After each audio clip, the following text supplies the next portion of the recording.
this series tonight. We have with us Alex Flores from the VNA. Alex is the team leader in the digital programs in the Victoria and Albert Museum. He's been there for 5 years. I'm trying to remember what he said to me earlier. Yeah. So thank you very much for coming over, and we can have a discussion after your presentation. Okay, great. Okay, thank you. Hi. It's really nice to be here. I've never been over to this campus before, so it's a real honour to be invited over, and so great to see so many people here on a beautiful spring evening when you could be sitting one of the first nights of the year in a pub, beer garden. So I really appreciate you stopping by. So yeah, I'm team leader for digital programs at the VNA, based inside the Learning and Interpretation department. And so seeing that the theme for this Design Roast series is all about access and inclusivity, wanted to sort of look at a few questions and a few sort of provocations for tonight. One is, how can making foster an engagement in design? So like I said, I work inside learning and interpretation, so we run lots of public events around stuff and workshops, and we're very keen on people getting their hands on and making stuff and having physical experiences inside the museum. But also sort of wanted to touch on some of the challenges that the cultural sector has at the moment, and that museums certainly have. And also have a look at how partnership can really increase the reach of the museum's audiences, but also widen the range of possibilities that we have in working with new audiences or working in new kinds of ways. And in terms of access and museums, access is always a word that's sort of bandied around museums. And it means many different things depending on which kind of department you work in. One major way that museums' successes are measured is how much access they give to the public. And that usually means access to collections. So the V&A is a big, someone described it as, what was it, handbag filled with goodies, or the nation's handbag, I think it was. And so we have, I think it's around 8 million objects, of which only around 10% are on display, and the rest are sort of kept in archives behind the scenes. And access in that sense means, how can we make sure that people can still access what are public collections? You own them, I own them, and we're just the sort of the caretakers of it. But there's also other forms of access in how do we invite people into the museum. Even though we're a free entry place, it can still be quite intimidating for some people to walk inside these big grand doors, to be confronted with heavy text and interpretation displays. How do we invite them in and sort of get them to engage with our collections, and sort of give them that intellectual access to what we have? And I might also touch on a little bit of how museums are working to increase access online and releasing their collections through different platforms and trying to create interesting content around that. But yeah, our program is all about opportunities for the public to meet designers, to get hands-on and get making. And we do this because design is important. And I wish that this was in the beautiful V&A font, but I forgot to embed the fonts on my PowerPoint. So there might be, even though I'm saying design is important, it might be that my design is really bad. So just bear that in mind. But the V&A was set up with this Victorian ideal of bettering the public taste, which is, a very Victorian thing to sort of set out and do. And Prince Albert and Henry Cole, the two sort of originators of the museum, saw that the Industrial Revolution was creating all this stuff and churning out lots of products, but design was being pushed to the wayside, and sort of craft was being pushed to the wayside. And so the V&A was a place where you could come as a factory worker, as a craftsman, and you could meet master craftsmen, and you could learn new skills. You could see the best examples of Victorian good taste, which to us might look very gaudy, but they were there as sort of an educational tool. And so the V&A has always had this sort of educational mission at its heart. And we kind of believe that good design creates a good society, and it can change our everyday experience of our lives. Bad design, however, can cause all manner of problems. Here's two very good examples. So you might recognize this one on the left. It's by an Athens-based architect, Katerina Kamprani, that's right, that's very good Greek there for me, who created a series of frustrating objects and everyday design gone bad. And the one on the right, I just thought was a wonderful example of design not really being brought through. I can imagine yourself buying a lovely pair of boots, then finding that you're goose-stepping down Greenwich High Street. Not so great. So, yeah, the V&A has a huge collection. I'm sure some of you have been there, some of you haven't. If you haven't, then please do come and visit. But we cover everything from fashion to digital arts, architecture, metalwork, glass, ceramics. And so it really is sort of this feast for the imagination and for sort of getting inspiration, creativity from it. And within the V&A, we're quite unique in that we have my team, which is quite a small team, it's only 4 of us. But we look at digital art and design, sort of communicating that with people and sort of emerging technologies and getting them to take part and give them a chance to sort of experience these new exciting forms of design. So we have a number of different roles. We run sort of on-site events, so we make money so that we can do free stuff. So we run workshops for adults, we invite in designers, collaborate with them, run workshops that last for a day to a week and all different types of practice. We work with the rest of the museum and with the rest of the learning departments to sort of embed technology into what they do. And we kind of take responsibility for sort of the online work of the department as well. So creating resources, commissioning artists, working on interactives for the galleries and apps for exhibitions and that kind of thing. But at the basis of what we do is using the museum's collections to sort of inform creativity, to inspire people, and all through the lens of sort of contemporary art, design and craft. So I'm going to concentrate on some of the sort of live and on-site events that we do now, and look at how we use making in our programs.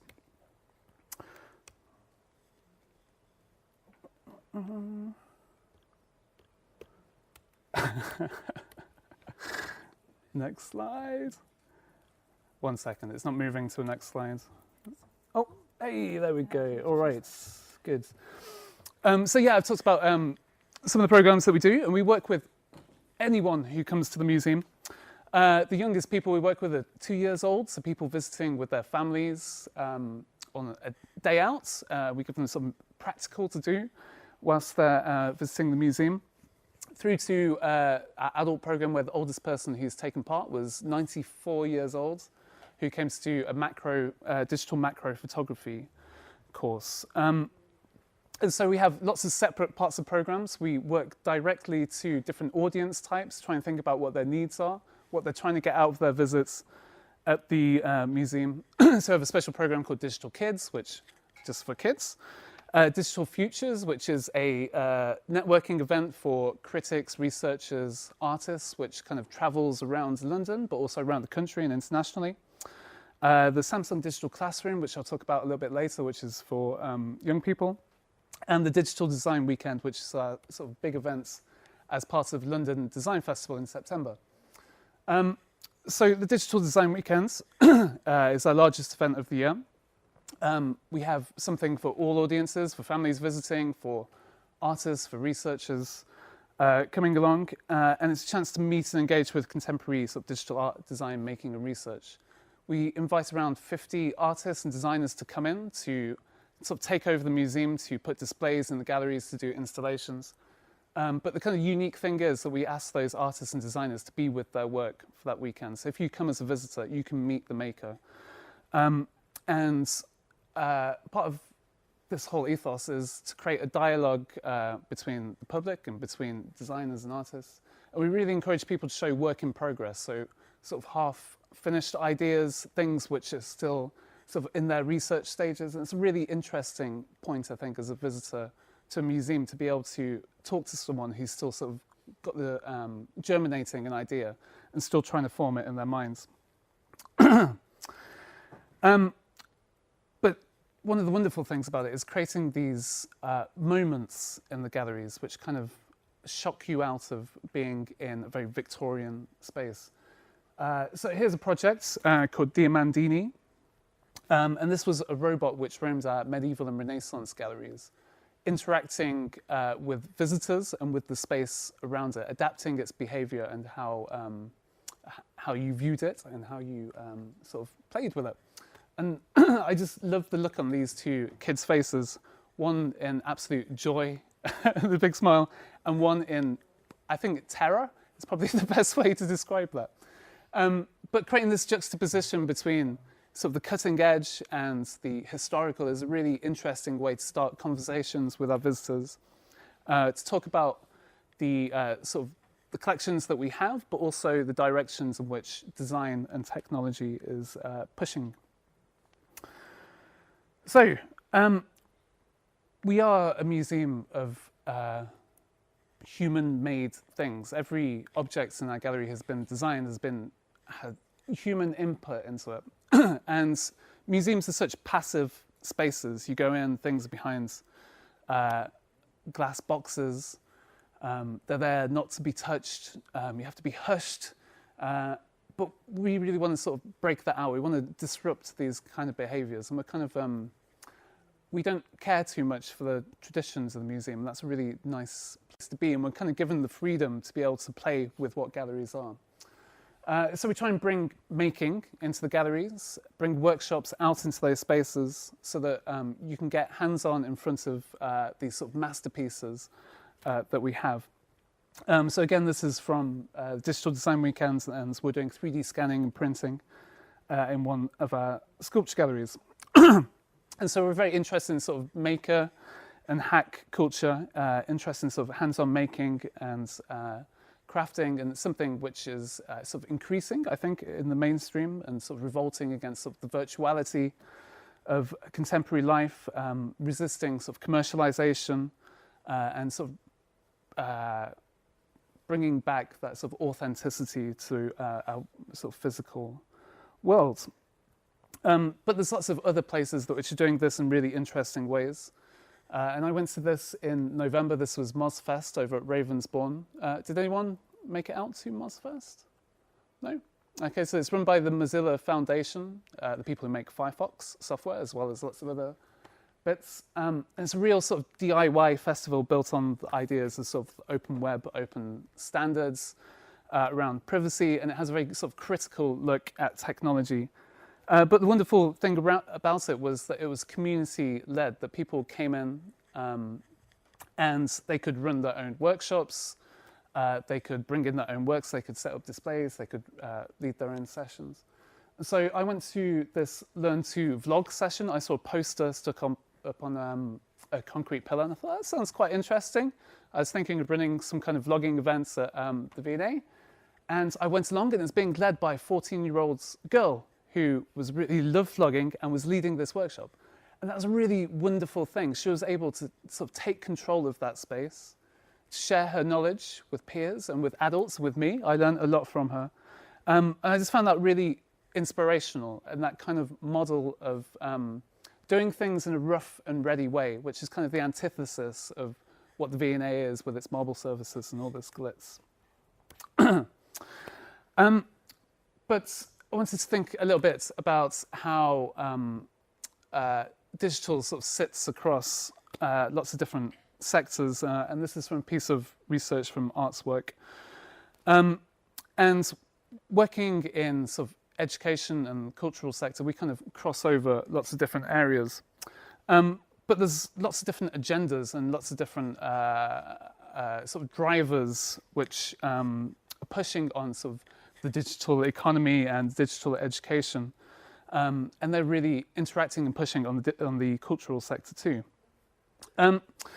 So even though the V&A has this overall digital strategy for the way we operate, looking at sort of customer service, at enterprise, at access, we also have these pressures from governments and from industries as well around our education program about training up sort of the next generation of designers and digital professionals who are going to be coming into these new economies.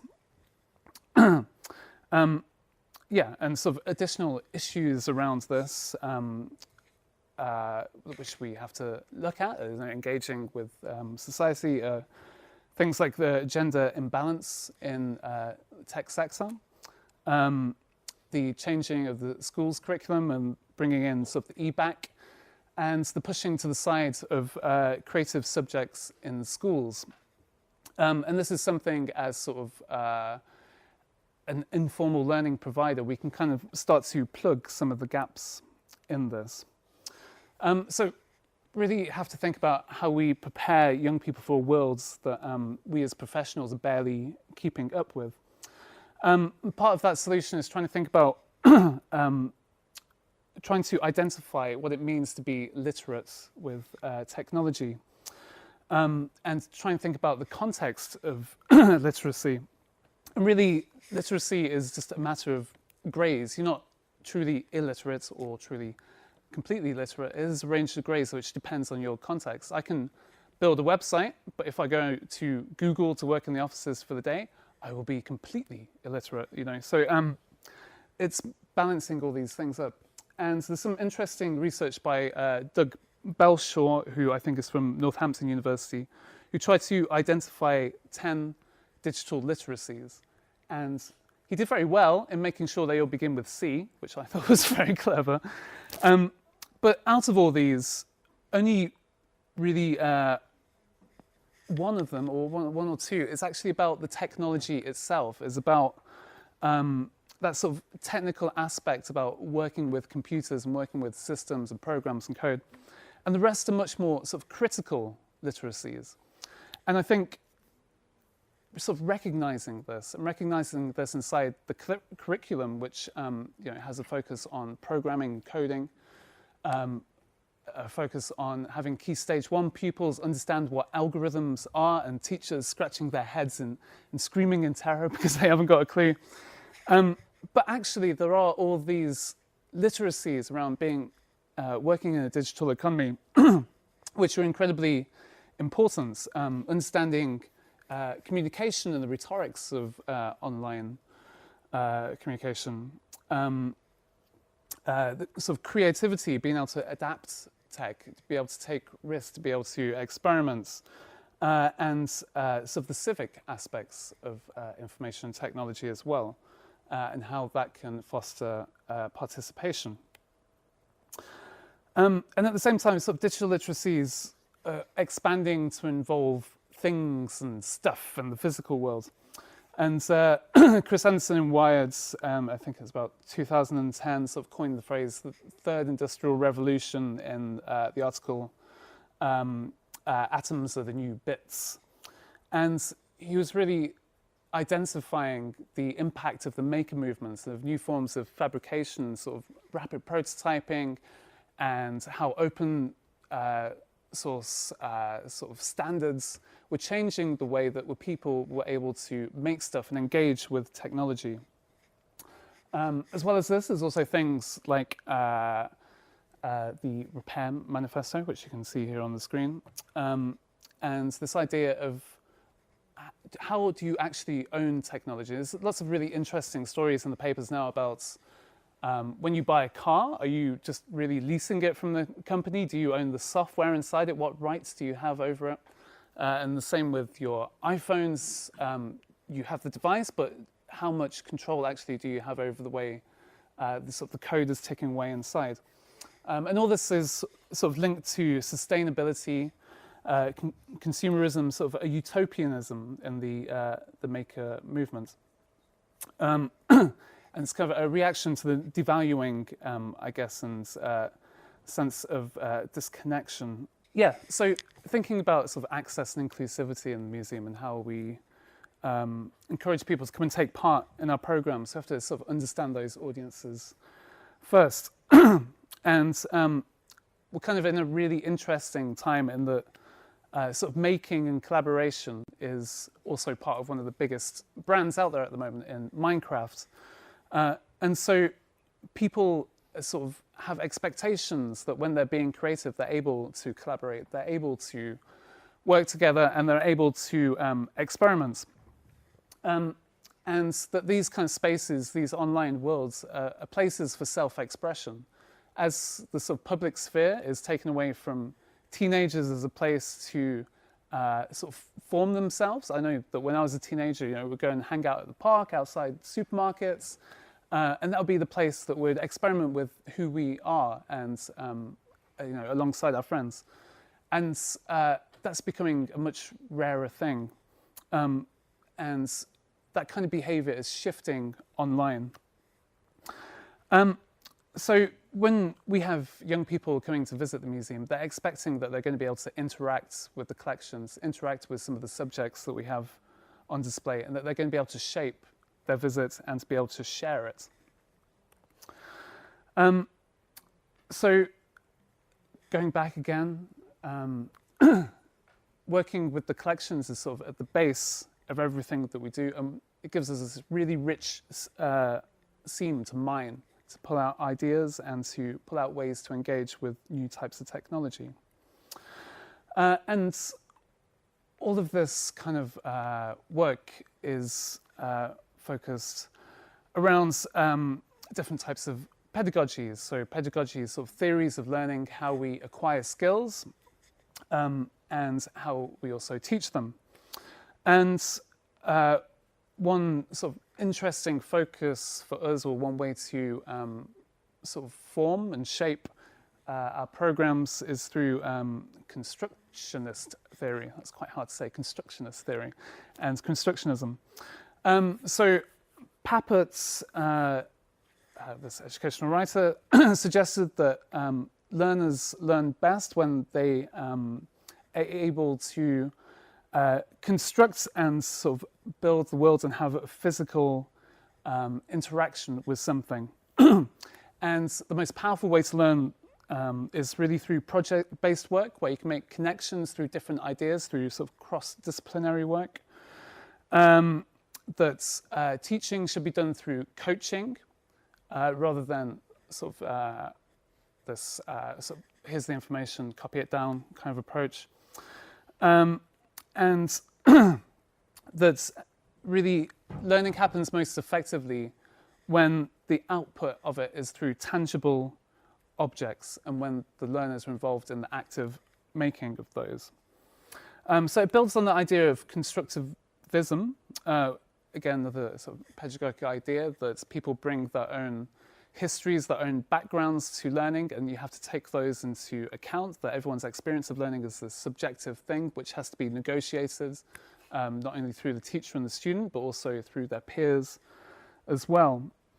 And so taking that idea of sort of open-ended discovery, of project-based work, of sort of real-world applications, that really helps us form the way that we can look at teaching design. Come on.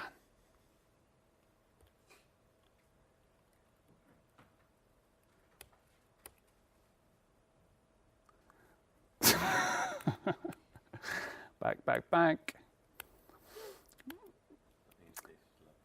Yeah, it might be. That's all right. That's fine. So, yeah, thinking about places that do this kind of project-based and sort of community-focused and sort of the idea of peer-to-peer learning really well, sort of hack space and maker spaces. I thought this description of hackerspace is quite relevant to the idea of a museum. So it's a physical location. A museum is a physical location. Members of the hackerspace community pool their resources. We as the public pool our collections and sort of the nation's holding in one place. And in order to create a collaborative environment for learning, exploring, teaching, and inventing. I thought that's a really good model. How can we bring that kind of ethos into the museum to get people engaged with design? But also, what is the power of having these public places where you can come and learn, which are free to enter, and free to explore, open to anybody.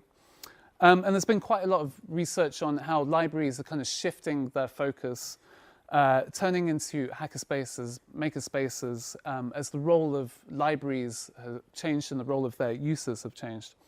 And places which have this sort of historical identity as public institutions, as civic centres, really have a great opportunity to engage with making, with design, and getting people into their buildings.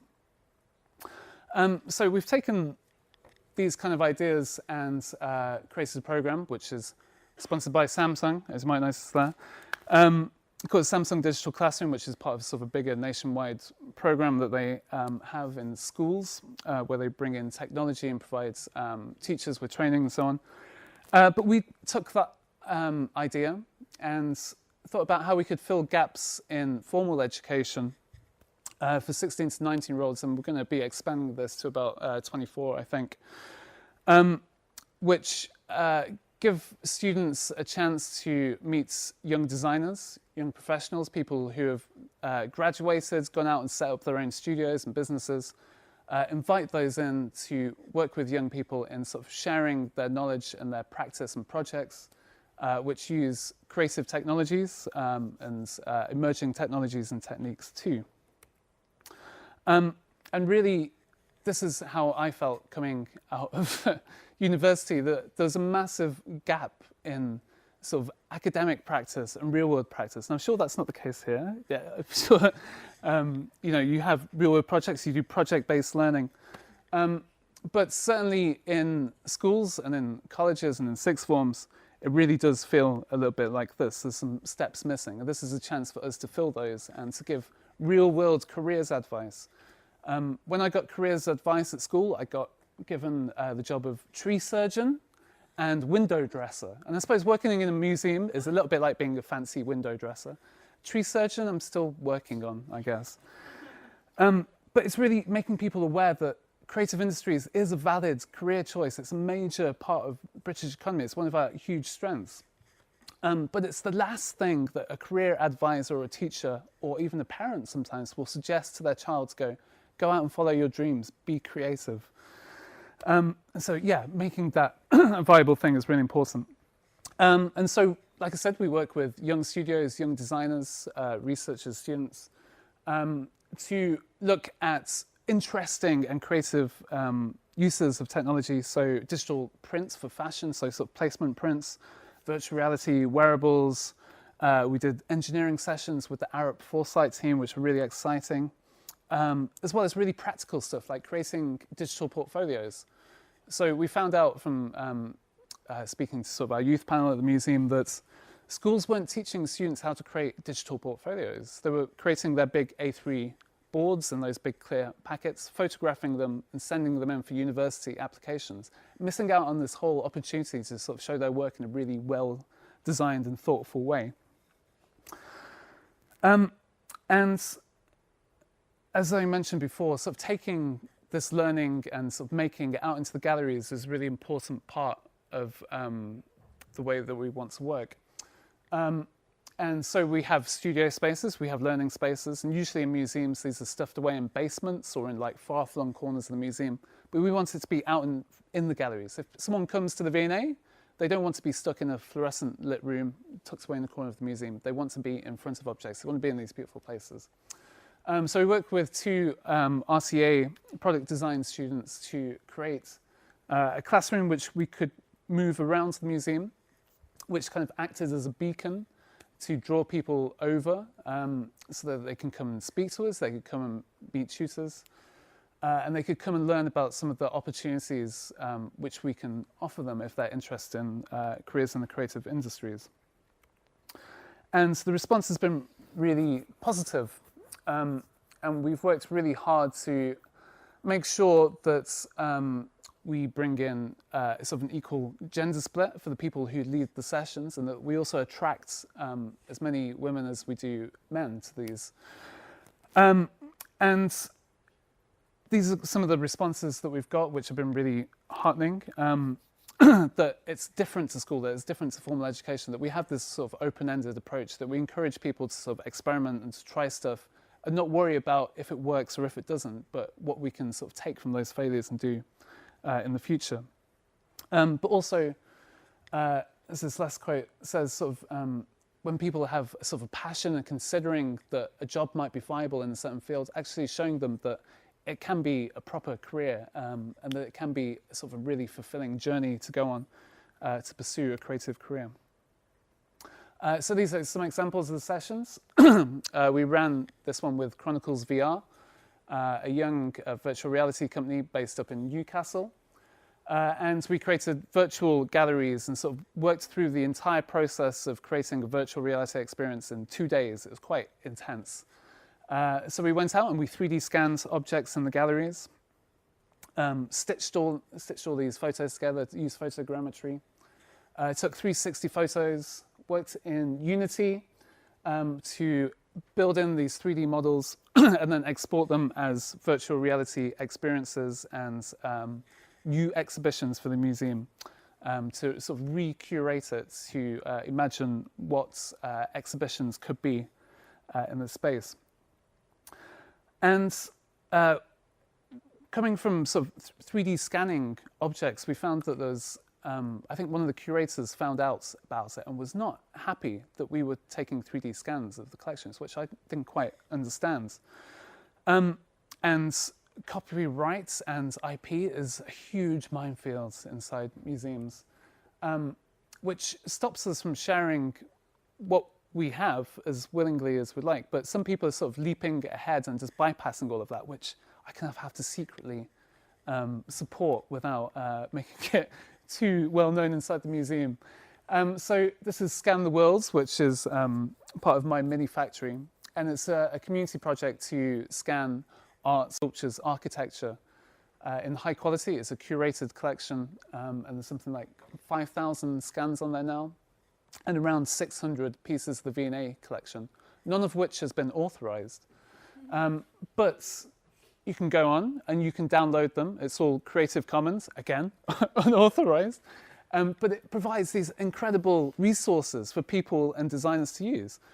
And it gets me thinking, you know, if the V&A's purpose is to inspire design, to support the British design industry, then things like this are really important, and sort of letting go a little bit and allowing people to use the museum as they wish and to use it as a truly public collection is really important. So this is one example from us, from our cast courts. It comes with full information, just scraped directly from our sites. We had no part in this at all.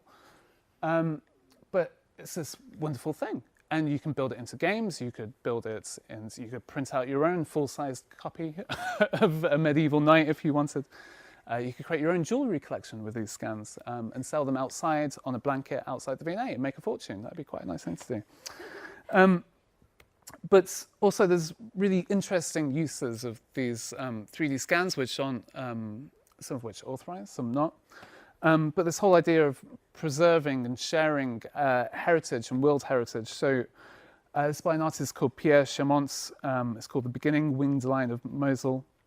And it's an Assyrian sculpture, which is destroyed in conflict not so, about 2 years ago, at an archaeological site. And the scan is the only thing that remains of this piece of world history, an important thing that belongs to us all, you know, an important part of what it is to be human, of human creativity and endeavor. And he's taken these scans, which, you know, which are purely digital, and they could be used to rebuild them. We could print it and then cast it in marble or whatever. But he's turned it into this really powerful message about the destruction of our shared history. There's also other people doing really interesting stuff with these sort of open source repositories of 3D models, some of which from museums, some not. It's an artist who I find really interesting, Matthew Plummer Fernandez. And he's created this bot called Shiv Integer, which scrapes through Thingiverse, which some of you might have used, a sort of repository of prints that you can take.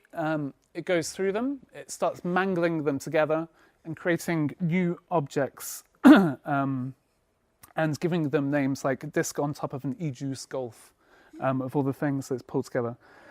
So it kind of follows a lineage of sort of Dadaist art, I guess, ready-made, chance, but it also looks at the idea of sort of authorship and the inheritance of Creative Commons, where the ownership of things like this lie, and also the idea of sort of archiving almost as sort of an internet subculture by creating these new objects and adding them back into their communities as artworks and as sort of unfunctional objects.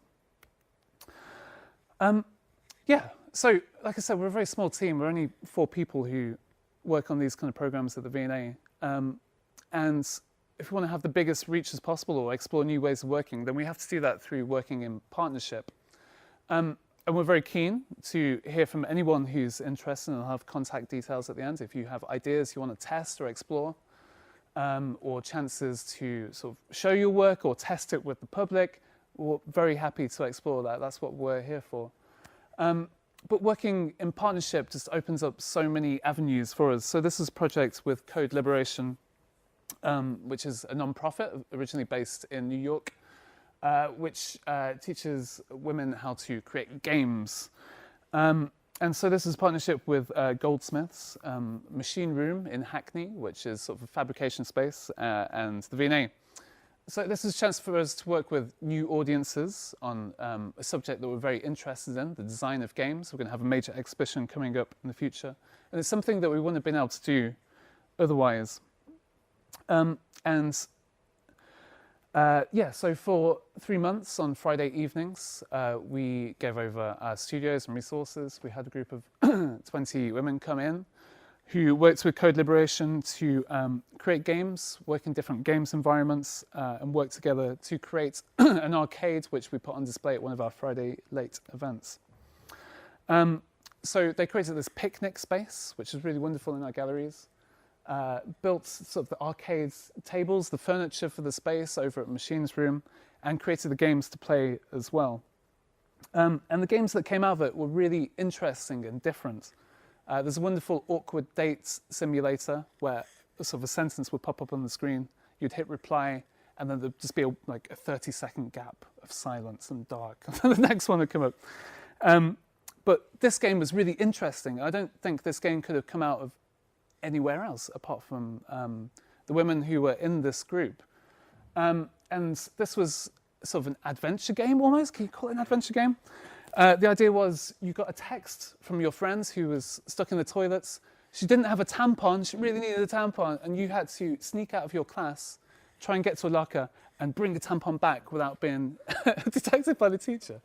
It's a really interesting concept for a game and something that has never, ever been done before. It builds on stories. It builds on new ways of looking at what gameplay is. It explores different social contexts. And yeah, it's really fascinating. But it also brought together all these different types of skills. It brought together physical making, brought together coding, design, and it brought together a community of people who were able to share their work with the wider public as well. So I'm going to finish up there. Like I said, we're very open to working with anyone who wants to work with us. Do get in touch if you're interested in showing your work, if you've got something you think we might be interested in, or if you just want to come and chat or get into an exhibition. Quite happy to take you in. But yeah, thank you very much.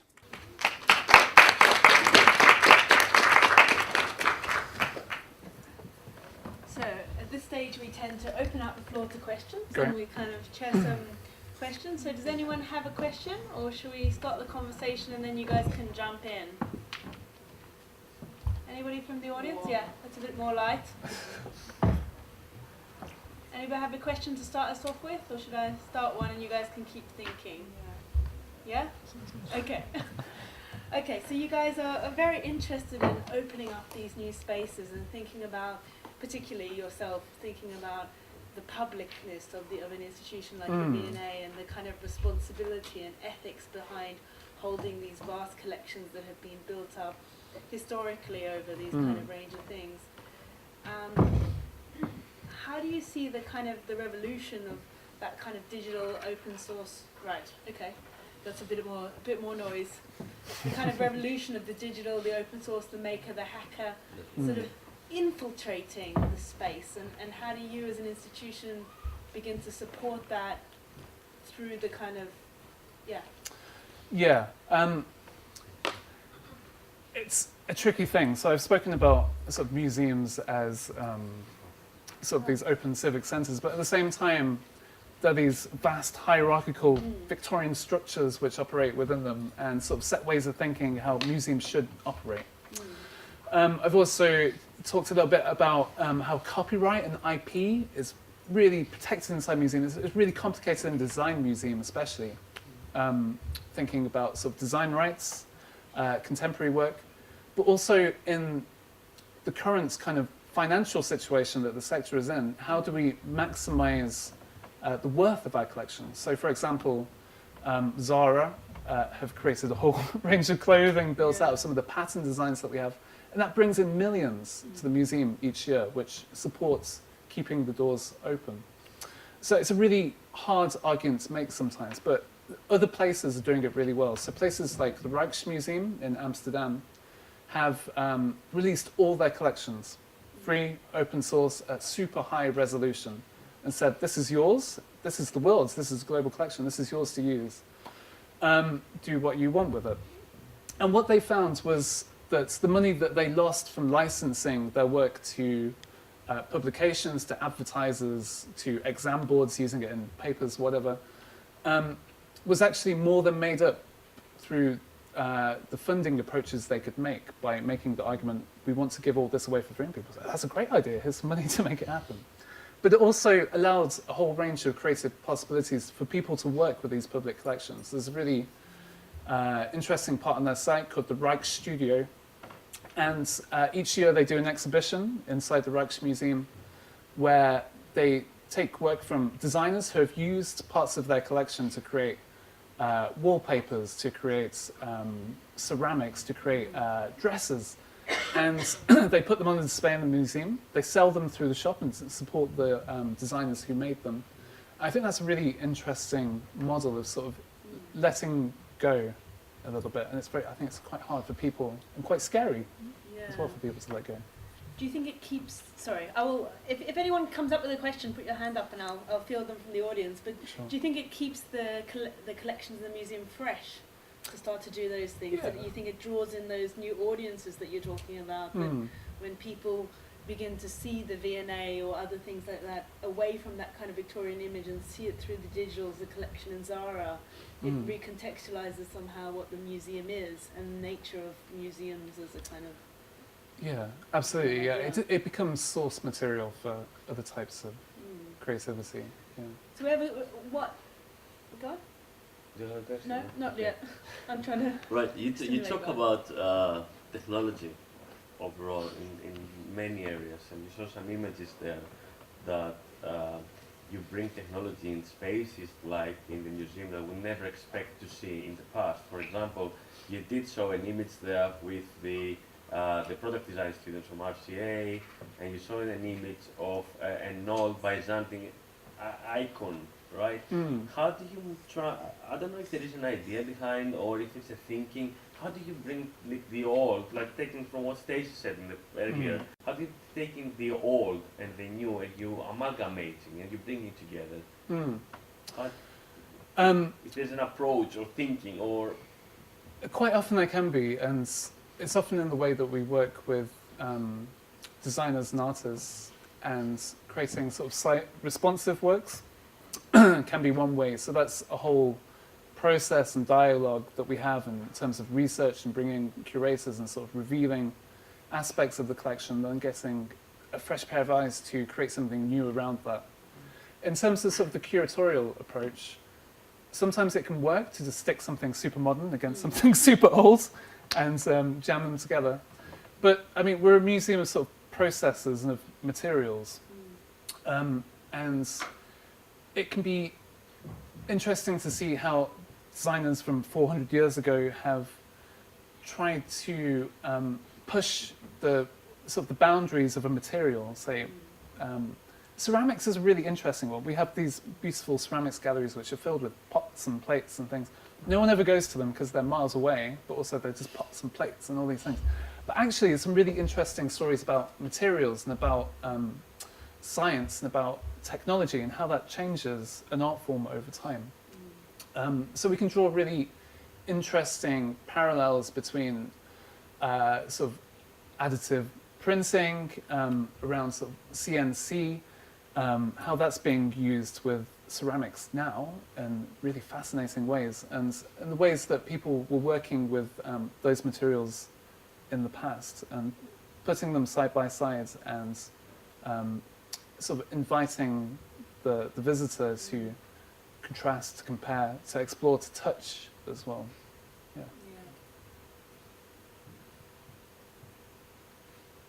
Something? Yeah, go on. So you spoke quite a bit about taking the physical traditional museum into the kind of digital space and kind of transforming it and taking it into the open source. The thought occurred to me just about the kind of opposite. So as we kind of continue to move it through this digital era, what about all these things that we're making already in the digital world? Will there be a museum, maybe in a digital space or something, that could reflect that, or how could that digital space that we don't actually access? It's a really interesting question. Yeah, and certainly one that we. The image as well. Yeah. That is the usual experience of going into a museum which has lots of screens, and it's like, oh, jabbing it with your fingers. Oh, this is right. But I mean, we have this computer art collection which goes back to the late 1950s, so the very birth of computer art up to present day. A lot of those early works are on paper. They're printouts of processes and of designs, which are really easy to display. That's easy to do. But digital-only works are really tricky. And I think part of the joy of coming to a museum is that you're away from your screen that you have in your pocket all the time. I'm currently reading The Best Interface is No Interface by the beautifully named Golden Krishna. And it's a really fascinating book, and it's really got me thinking about how we display digital art and why we should. I think making the argument for why we should display digital art is quite easy. It's the most vibrant area of design at the moment. But why do people visit museums? Is it to have sort of that reflective experience, to engage with physical things? But I mentioned that we have an exhibition of computer games coming up. So computer games are a really exciting area of design and being sort of pushed and experimented with in lots of different ways. But how do you show that in a gallery setting? Do you just put a YouTube video of a playthrough up on the wall? Well, that doesn't really capture the experience of what it is, or the mechanics of a game, or how you yourself are the actor, the director of that piece. It's something that's really tricky. If you've got ideas, let me know, because Yeah, I think game design curation is quite interesting. The display, I think it was at the Science Museum, they had the Game On exhibition quite a few years ago, and that was interesting because it took you through time basically. And most of the game exhibitions that I've been to tend to take a chronological perspective. So you start with the kind of old, kind of the turny things where you do the kind of where the ball goes backwards and forwards. I can't remember the name of that game. Pong, great, yeah, Pong. So you start with Pong, you go to Pac-Man, you go to Tetris, you go to, and you take this journey through time.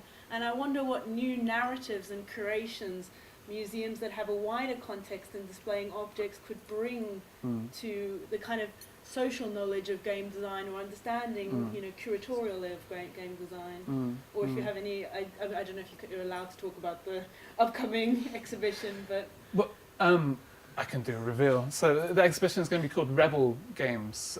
So it's games that kind of push, I guess, at the edges of what games are expected to be. Games which have a social and political purpose behind them. So that's the kind of juicy bit that interests us. And I know the curator of it loves playing the Tom Clancy Rainbow Six shooty head exploding kind of games. And they're beautifully designed and sort of cinematic things in themselves. But there's so many interesting stories to be told, and I think to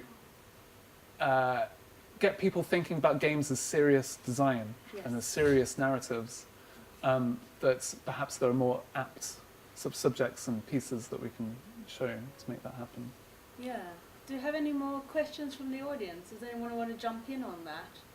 Kind of, idea of games and curation and the idea of taking games seriously, game design. I think I'll be very excited to see the exhibition. Yeah. When it's going to, more or less?